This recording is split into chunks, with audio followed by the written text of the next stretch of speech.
Persian cats होती हैं वो ज़रा मूडी होती हैं, उनमें मूड सिकनेस होती है, अक्सर खाना नहीं खाती हैं। फिर अगर आपको 2-3 दिन कुछ चेंज लगता है तो डेफिनेटली अपने पेट से इस चीज़ की वजाहत कर दें कि अर्ली स्टेज के ऊपर हम कैसे आइडेंटिफाई करेंगे कि इस जानवर में बिहेवियरल इशू कैसे राइज हो। ट्रैप द डॉग, न्यूटर और spay the dog, then vaccinate the dog. Fridge की पड़ी हुई चीज़ें वहाँ निकाल के ना रख दें।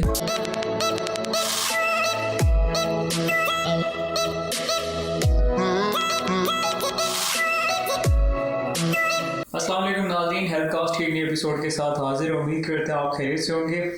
आज के इस एपिसोड में हम बात करेंगे पेट के बिहेवियर इश्यूज़ के बारे में, और इस पर बात करने के लिए हमारे साथ आज मौजूद हैं डॉक्टर सुहेब अहमद साहब। तो चलिए चलकर बात करते हैं डॉक्टर साहब से। अस्सलाम वालेकुम। वालेकुम अस्सलाम।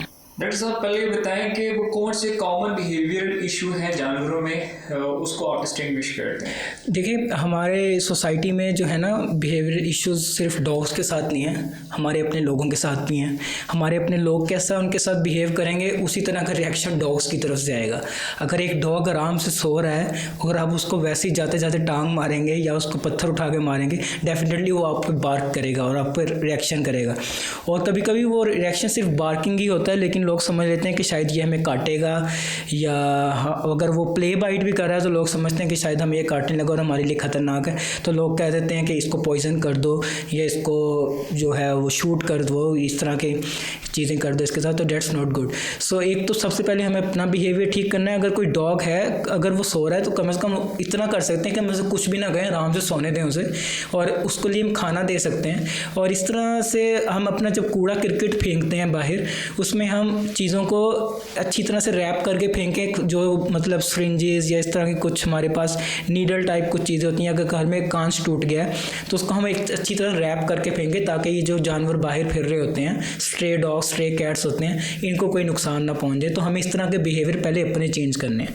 उसके बाद डॉग्स जो कैट्स हैं वो खुद ब खुद आपके साथ प्यार करने लग जाएंगे और वो खुद चेंज करें। इस चीज़ की वजाहत कर दें कि अर्ली स्टेज के ऊपर हम कैसे आइडेंटिफाई करेंगे कि इस जानवर में बिहेवियरल इशू कैसे राइज अप हुआ है और इसकी क्या वजूहत। देखें, अगर बिहेवियर इशू आपके पास कोई पेट है घर में, डॉग्स के साथ स्ट्रे डॉग्स कैट्स के साथ डिफरेंट इशू उसका जैसा होगा वो आपके, लेकिन अगर पेट है डेफिनेटली आप उससे प्यार कर रहे हैं, फिर भी उसके अंदर कोई इश्यूज आ रहे हैं अर्ली स्टेजेस पे, लाइक वो जो है अपने आप को सेग्रीगेट करना शुरू कर देगा, कोनों में जाके बैठेगा या चीज़ों के अंदर घुसना शुरू कर देगा, आपसे मतलब दूर रहेगा, थोड़ा आपको उस तरह से वेलकम नहीं करता जैसे पहले करता था। तो इन छोटी छोटी चीज़ों को आइडेंटिफाई करें, और फिर अगर आपको 2-3 दिन कुछ चेंज लगता है तो डेफिनेटली अपने वेट से कांटेक्ट करें। फिर अब इसमें डिस्टिंग्विश कर दें डॉक्टर सुहेब के नॉर्मल बिहेवियर और प्रॉब्लमेटिक बिहेवियर, इन दोनों बिहेवियर में क्या फ़र्क है।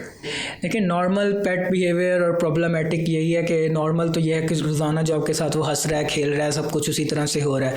कुछ भी उसने थोड़ा सा भी उसमें चेंज किया है, लाइक वो डिप्रेशन में है और कुछ उसे अगर आप सही तरह से टाइम नहीं दे पा रहे तो ये थोड़ा सा उसके लिए प्रॉब्लमेटिक हो सकता है। लेकिन इतना प्रॉब्लमेटिक नहीं है कि आप उसके लिए जो है ना पहले वेट के पास चले जाएं। आपको उसको खुद से पहले अपने आप को आइडेंटिफाई करें कि मैंने क्या चीज़ जो मैं करता था इसके साथ वो मैंने अभी नहीं की है, तो शायद वो प्रॉब्लम उससे सॉल्व हो जाए।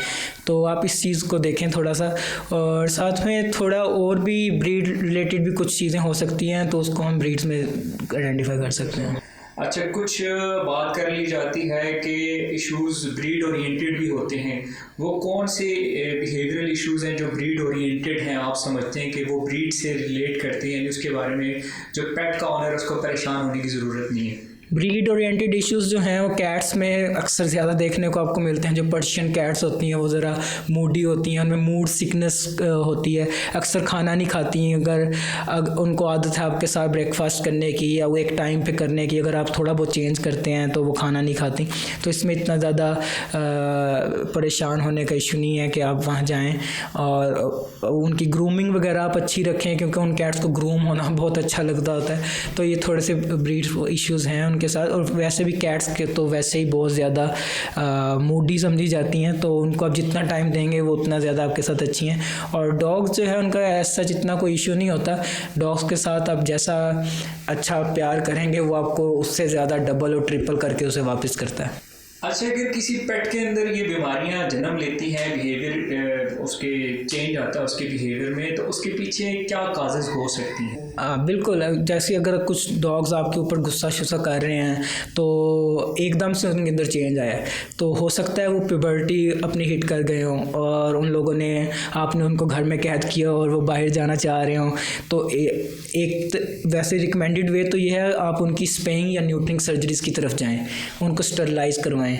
अगर तो फीमेल है उसकी स्पेइंग करवाएं प्रॉपर तरीके से, और ताकि फिर वो आगे जो है वो उसका बर्थ कंट्रोल हो जाए और वो बच्चे वगैरह ना दे सके, और फिर उसके बाद वो काफ़ी जो है ना एक कॉम लाइफ गुजारती है, तो उसका लाइफ स्पैन भी बढ़ जाता है। डॉग है तो उसको आप न्यूटर करवाएं, उसका भी लाइफ स्पैन बढ़ जाता है, ये वजह हो सकती है। दूसरा ये है कि उसको शायद अपने पेट का 2-3 दिन के बाद एक आप खुद से कंप्लीट उसको लिटा कर एक बॉडी चेकअप कर लिया करें, थोड़ा पूरा जिस्म को थोड़ा थोड़ा दबाना शुरू करें, एक टांग से बिल्कुल उसके हेड तक सब पार्ट्स उसके दबाएं। तो जहाँ पे आपको लगे कि यहाँ पे ये पेन शो कर रहा है, हो सकता है वो इस वजह से ही आपके साथ एग्रेशन में हो, उसको चेक करते रहा करें। आपका पेट बाहर जा रहा है, उसको कोई नेल ना लग गया हो या कुछ हो, उसके काफ़ी दफ़ा बालों में वो जो है पफ्स बन जाते हैं, वो ना बन गए हों, तो इस तरह की चीज़ें होती हैं जिसकी वजह से हो सकता है वो पेन में हो। तो आप इस तरह से जब रेगुलर स्क्रीनिंग करेंगे अपने पेट्स की तो इस चीज़ से आप बच सकते हैं। अच्छा, अगर जैसे कि मैंने कोई डॉग है, मैं उसका ऑनर हूँ, तो मुझे ये बता दें कि मैं कैसे पॉजिटिव रोल प्ले कर सकता हूँ अपने उस पर्टिकुलर पेट की ग्रूमिंग में, मैं कैसे अहम किरदार अदा कर सकता हूँ। पेट ओनर्स जो हैं अपनी ग्रूमिंग में पॉजिटिव रोल प्ले कर सकते हैं। जब पेट ओनर्स आएँ घर पे अपने पेट्स को देखें बेचारा कोने में लेटा हुआ है तो उसको बेबीज़ की तरह ट्रीट करें। वो आपका वेट कर रहे होते हैं, उनको एक्सरसाइज पे लेके जाएं, उनको जिस तरह अपने बेबीज़ को बाहर से चीज़ें दिलवाने लेके जाते हैं करियाना स्टोर्स वगैरह पे, उस तरह उनको पेट शॉप्स पे लेके जाएं, उनको ट्रीट्स वगैरह वहाँ से दिलवाएं। पेट्स बड़े शौक से ट्रीट्स खाते हैं, उनकी हर चीज़ का ख्याल रखें। एक्सरसाइज बड़े वॉक्स पे जाना डॉग्स के लिए बहुत ज़रूरी होता है। ओबेसिटी से बचे रहते हैं वो लोग, ओबीज नहीं होते डॉग्स इतना। तो इस तरह से करके अपने डॉग्स के साथ ज़्यादा टाइम स्पेंड करें, कडलिंग करें। डॉग्स को कडलिंग बहुत पसंद होती है, आप कडलिंग कर सकते हैं उनके साथ। और कैट्स हैं तो आप कैट्स के साथ तो आप बेड पे भी खेल सकते हैं, हर जगह खेल सकते हैं। तो कैट्स को भी आप पेट शॉप विज़िट करवाएं। और काफ़ी सारे जगह पे जो है ना डॉग रिजॉर्ट्स भी होते हैं, आप इनको डॉग रिजॉर्ट्स पे लेके जाएं। आप स्विमिंग लेके जा सकते हैं, अपने डॉग को स्विमिंग पे लेके जा सकते हैं। कुछ ट्रेडमिल्स भी हैं, कुछ जिम्स भी होते हैं जहाँ पे आप अपने डॉग्स को ट्रेडमिल पे भी लेके जा सकते हैं। तो ये सारी चीज़ें एक्टिविटीज़ आप उसकी प्लान करके रखें। ये TNR की एक टर्म यूज़ होती है, इसके बारे में वजाहत कर दें कि TNR एक्चुअल में है क्या। TNR जो है बेसिकली ये एक टर्म है, इसका मतलब है ट्रैप द डॉग, न्यूटर और spay the dog, then basically it's release the dog. But इससे पहले आई थिंक हमें ऐड करना चाहिए TNVR, trap the dog, neuter और spay the dog, then vaccinate the dog and then release the dog. Because vaccination जो है वो बहुत ज़रूरी है और हम रेबीज़ वैक्सीनेशन उसमें कर सकते हैं ताकि क्योंकि अभी तक हम लोग रेबीज़ फ्री नहीं हुए, पाकिस्तान रेबीज़ फ्री कंट्री नहीं है, तो हमें वो रेबीज़ वैक्सीनेशन की तरफ भी पूरा का पूरा ध्यान देना है ताकि लोग भी बचे रहें इससे और आपस में जो है वो सारे डॉग्स भी जो हैं रेबिड फ्री हो जाएँ।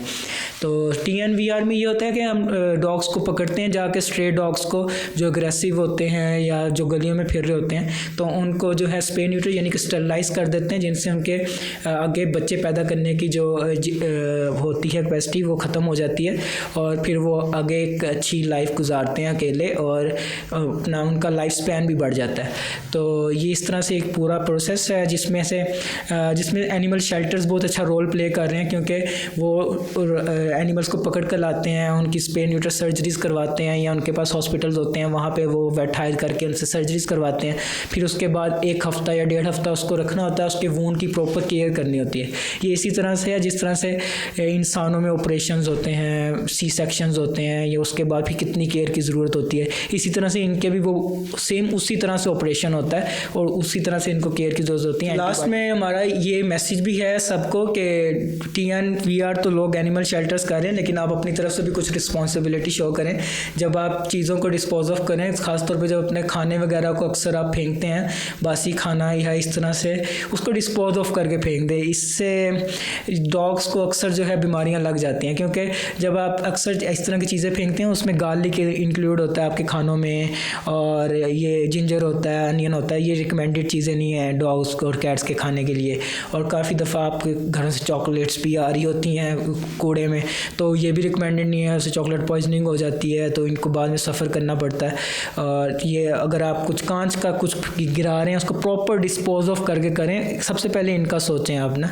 और घरों में परिंदों के लिए भी अगर आप पानी शानी रखें उसको प्रॉपर क्लीनिंग करें, उसके लिए फ्रेश बाजरा वगैरह जो है वो चीज़ें लेकर आएँ। फ्रिज की पड़ी हुई चीज़ें वहाँ निकाल के ना रख दें जो जिसके ऊपर फंगस लगी हुई हो, इस तरह की चीज़ों से अवॉइड करें आप।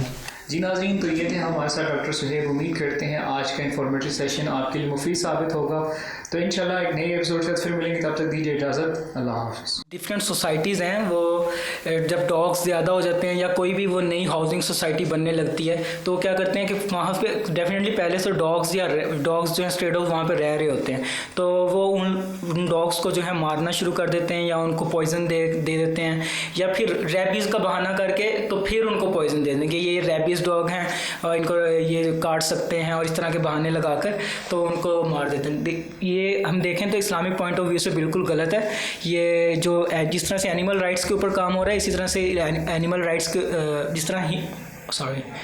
जिस तरह ह्यूमन राइट्स के ऊपर काम हो रहा है, इसी तरह एनिमल राइट्स के ऊपर भी काम होना चाहिए। और काफ़ी सारी जो इंटरनेशनल ऑर्गेनाइजेशंस हैं उन पाकिस्तान में अगर वो काम कर रही हैं उनको भी आगे आना चाहिए और इस पे बात करनी चाहिए और इस चीज़ को बिल्कुल रोकना चाहिए। अगर उनको कोई इश्यूज़ हैं तो वो इंटरनेशनल ऑर्गेनाइजेशंस या पाकिस्तान में जो नेशनल लेवल पे एनिमल ऑर्गेनाइजेशंस काम कर रही हैं, एटलीस्ट वो उनसे कॉन्टैक्ट कर लें पहले और उनको बताएँ, और वो उनके लिए कोई ना कोई स्पेस अवेलेबल कर सकती हैं, वो उनको कहीं ना कहीं शिफ्ट करवा सकते हैं, फिर उसके बाद उनका स्प्रे न्यूटर जो भी करवाना है पॉपुलेशन कंट्रोल के लिए वो करवा सकते हैं।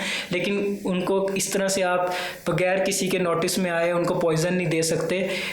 बिल्कुल ये तो लॉस के भी ख़िलाफ़ है, और अगर इस तरह के लॉस हमारे पास बने हुए हैं, इस पर काफ़ी सख्त सज़ाएँ भी हैं और इस पर जुर्माने भी हैं, लेकिन उनको प्लीज़ इम्प्लीमेंट भी होना चाहिए अगर कोई इस तरह से करता है। अगर आप लोग भी देखते हैं किसी को इस तरह से पॉइज़न डॉग करते हुए, तो पहले तो आप पुलिस में रिपोर्ट करें और फिर एनिमल शेल्टर्स को जाकर किसी न किसी ऑर्गेनाइजेशन को गूगल से सर्च करें, बहुत सारी मिलेंगी आपको जो नेशनल लेवल पे भी काम कर रही हैं, तो आप उनको बताएं तो और वो आपकी फिर इस मामले में आगे सपोर्ट करेंगी।